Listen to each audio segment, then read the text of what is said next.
हाँ यार, अब मैंने जाके बोला सही कि मेरे ब्याह कर दे। तो कहूँ किस तरीके यार, किस तरीके मनेगा? मेरे नहीं लगता तो मेरा ब्याह कर देवे।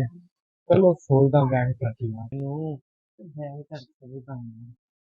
दूसरा भी देख मेरे दिल में बड़ा कुछ नहीं है। देखिए जाओ। It's the motherfucking Eagle Double G. सलाम अलैकुम। छोटे हेलो इधर आ। भाजी की हाल चाल ने? तो घर जा, एक कप चाह का कह गया। वो दफा मार चौधरी, तू जा, एक कप तो उन्होंने का टैर जा चाह का बना दे। हेलो भाजी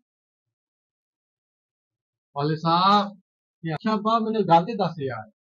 हेलो खैर कितनी स्कूल भोजन है। मेरी गल तो सुन ला यार, मैंने गल ते दस तेरी शादी किस उम्र च हुई थी?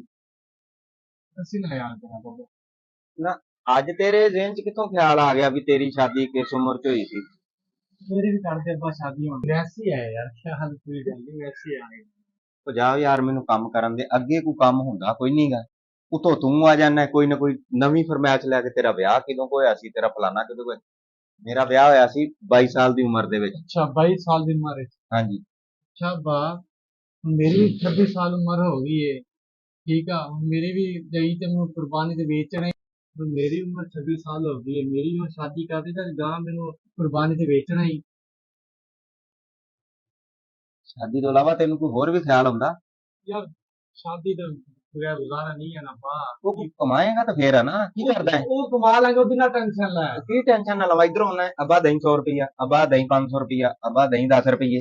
तो कदी मैनू तू 100 रुपया भी लियान के दिता ही? मेरा प्यारा मैं पानी चाहिए यार, तू ही देना और किन्ने देना बा। तेरा ना सोचते हैं।